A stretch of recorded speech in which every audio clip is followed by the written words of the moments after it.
The Houston Rockets are making moves that indicate something big is brewing behind the scenes, as Houston made a decision today that will affect what they do in NBA free agency and who they could possibly sign. Welcome into Rockets Digest. I'm Jace Andrews. I appreciate you taking the time out of your day to join it here with us. And today, the Rockets made a decision on Jock Landale's contract that, can affect the way they will handle NBA free agency. That, remind you, starts tomorrow at 6 p.m. Eastern Time, and a lot of moves are going to go down. What will the Rockets do? Well, let's start with Jock Landale, because today, according to Fred Katz, the Rockets and Jock Landale have agreed to push back his guaranteed contract date to July 7, a league source tells The Athletic.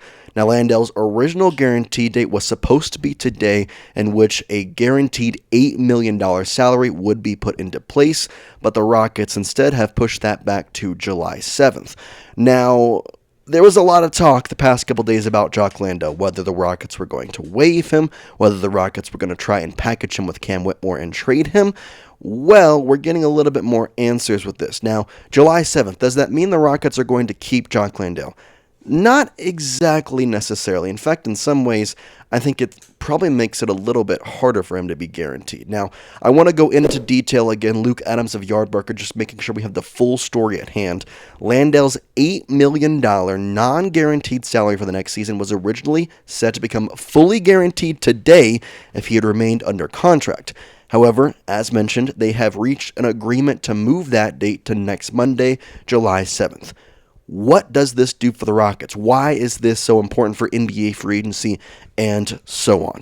Well, we also got a report yesterday talking about how the Rockets could move Jock Landale and Cam Whitmore in a move to trade for somebody else. Now, their salary would combine for about $11.5 million, and right now the Rockets have somewhere near about $7 million in cap space, so it would allow them to go sign someone for the $15 million plus range. In that aspect, will they do that? Or is this just a pause for the Rockets to try and have that $8 million free up for NBA free agency before they release him on July 7th? Is this just we're going to wait and see if we even can trade you? Now, Jock Landale is an interesting player. Don't get me wrong. I think he would have fit well with this Rockets team had they not re-signed Steven Adams. But when you talk about your top two centers being Alperen Şengün and Steven Adams, not to mention your power forward and small forward are also bigs as well, it creates no space for a guy like Jock Landale when he's making $8 million. A vet minimum contract of around $3 million is probably what Jock is worth. And unfortunately for the Rockets and for Jock, it wasn't going to work for that. And so they decided to push him back to July 7th.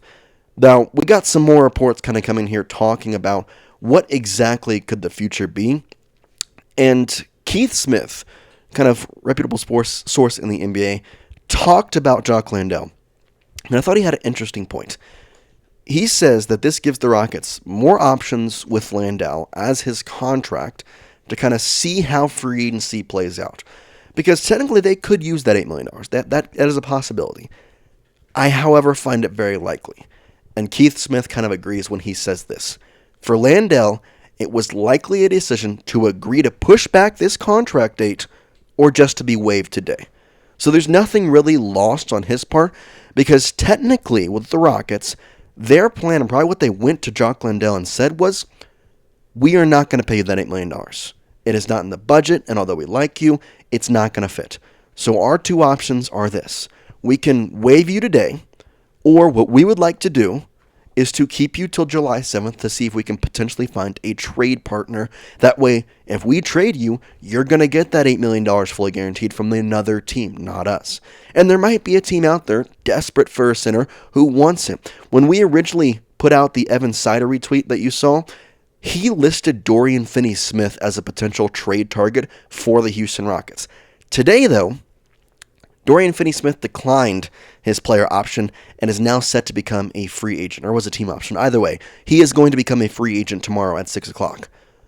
So there's no trade for Dorian Finney-Smith. And the reason why he was a top target was because the Lakers are desperate for a center.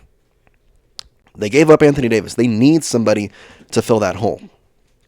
And for the Rockets, that seemed like an easy move. Cam Whitmore, I love him, And I think honestly the coaching staff just doesn't. And so that's where the trade kind of came in, where you combine Cam and Jock and send them off.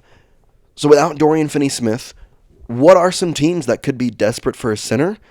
Well, there's a couple out there. You could potentially think about the Milwaukee Bucks if Brook Lopez, he's a free agent. There's a potential that the Bucks, especially trying to rebuild, might try and get a cheap center and a guy like Cam Whitmore.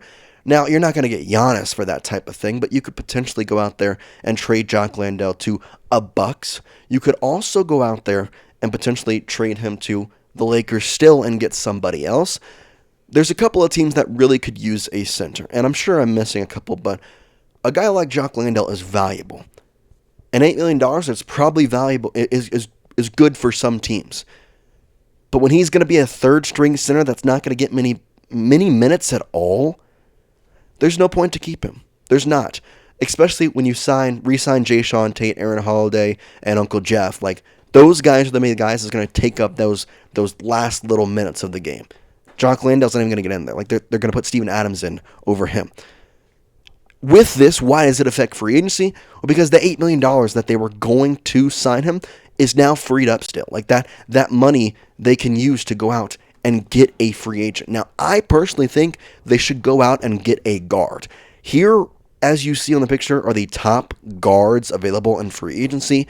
A Cam Thomas, a Malik Beasley. By the way, Malik Beasley today actually had a report that he is being under investigation by the Federal Bureau of Gambling. So he will actually potentially not be signed. So kind of take that name out. I know we had mentioned him a couple times on this, but Trey Mann, Russell Westbrook we mentioned on the show, Dennis Schroeder, we could see him. Malcolm Brogdon's a big guy that I've seen mentioned with the Rockets organization. D'Angelo Russell. Ty Jerome is going to make a little bit more, but I think D'Angelo Russell could be a very good player. So there's a couple of guys that I could go out there and see. For the Rockets, there's an interesting amount of cap space here, and I'm going to try and break this down as easily as possibly for you, but the Rockets are likely to avoid that luxury tax this season. Now, if you don't know how the NBA works and the whole new CBA agreement, there's a first apron, a second apron, there's luxury tax that organizations don't want to go over, especially the second apron. The second apron, you are literally throwing away millions of dollars. And so, Yossi kind of goes in here and talks about it and says, the Rockets are likely to avoid the luxury tax this season unless they make another significant addition that pushes them up against the $195.9 million first apron. Now, the significant addition that he's talking about is Jalen Green or Derek White type of move. And in that case scenario, you're trading for some guys, you're probably taking on a little more money than what you're giving up. Do we think that a Jaylen Brown, Derek White trade is going to happen? Probably not. It could, given the fact that the Rockets, given they're going all in, depending on what contract Kevin Durant decides to take for his extension, there's a chance they could go over. I just highly doubt it. And then David kind of goes more into this and saying that if the Rockets were to waive Landale and then decline Holiday's option, which they did, and then sign vet minimum deals for 11 to 13, which would be Aaron Holiday, because they're going to decline him, they're going to sign him to a better vet minimum contract. They're going to sign the vet minimum contract to Jason Tate. They're going to sign the vet minimum contract for Jeff Green. They could have about $9 to $10 million still left to duck under that first apron. And so for $10 million, who are you going to go out there and get for a guard? Because this is personally my opinion, and I know it's a franchise, I know it's an organization, and they can make kind of their own decisions on this. But if you have $9 to $10 million in a year where you're trying to win now, why not use the $9 to $10 million? And stay under that first apron, obviously. Don't waste the money, but why not use it? It's not that much money that you're giving up, especially when you're already going to pay it to Jock. Like, go out there, go find somebody, and find some guard that can kind of be a guy. And Russell Westbrook's a great opportunity, a vet minimum deal. You could easily go out there and get somebody for that.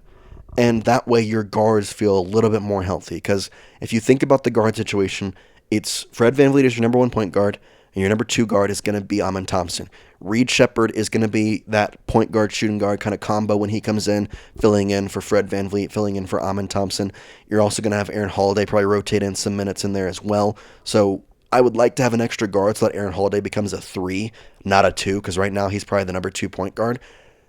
That's why I'm looking at a Russell Westbrook type guy for a point guard, a guy who's a little taller that would help us out, because Fred VanVleet being 6 foot is great, but the Rockets are so tall besides him. I think if you can get a 6'4", 6'5" point guard, it would really increase this team's odds of like kind of being the big team, being the team where it's really going to be tough to match up against them height-wise when you have 6'11 Kevin Durant, 6'11 Alperen Şengün, 6'10 Jabari Smith, 6'7 Amin Thompson. Like, that's going to be hard to match up against. Like, there are very few teams in the NBA who are going to have 4 guys out there. Not to mention, there are going to be times where the Rockets are going to go double big and have Kevin Durant, Alperen Şengün, and Steven Adams all out there at once. Like, it is going to be an interesting way that Coach Ime Udoka handles this team. And for that instance, that's why exactly I think you go get a guard. And maybe it's one of these top guys. Probably going to be maybe down there. Nickeil Alexander-Walker is a guy that I really like. And in fact, while I'm on the topic, we're going to have a video coming out later on, either today or early tomorrow morning, about the top free agents that the Houston Rockets are looking to sign. And Nickeil Alexander-Walker is actually my number one choice for the price and for the position he plays and the value of his points per game. So we'll talk more about him in a future video, but he's kind of my top choice. Obviously, there's Russell Westbrook. We'll talk a little bit about James Harden. I just don't think the money's going to work there. But we'll talk about a bunch of different free agent guards that I think the Rockets could go out and sign, especially now with this Jock Landale decision to not give him that $8 million and see if either they trade him and get a guard, get some depth there, or if they decide to just waive him and they can kind of use this time to figure out what the free agency landscape looks like. That about does it for us, though, on today's episode. Let me know down in the comment section, what do you think this is freeing up for? Do you think they're going to trade Jock? Do you think they're just going to waive him? How do you feel about the decision? I know that we kind of, had some control under him with years. Is this something that you liked the Rockets doing? I'm curious about all your thoughts. Get in the comment section and let me know. By the way, we are closing in on 3,000 subscribers. I think we're more than this now, but actually we're 150 subscribers away. Literally like that much. Like, if you're new, hit that subscribe button. We have been growing like crazy the past couple weeks, and I'm so excited to take this channel even further. So if you're new, please go ahead, hit that subscribe button. But for now, we'll see you next time here on Rockets Digest. Peace out, guys.